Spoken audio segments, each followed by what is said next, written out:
An overflowing blessings to everyone. For our daily verse, we are now at Genesis chapter 11, verse 18 up to 19. And Peleg lived 30 years and begat Ru. And Peleg lived after he begat Ru 209 years and begat sons and daughters. So, just like Eber, the father of Peleg, Peleg also imitated his father, and he intermarried at the age of 30, meaning he is already capable of leading his family. And of course, this means that we as a parents, we lead by action, and whether you like it or not, your children will imitate you.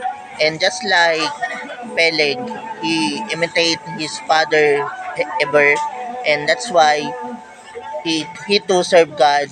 And whether you like it or not, your successor will imitate you. And that's it.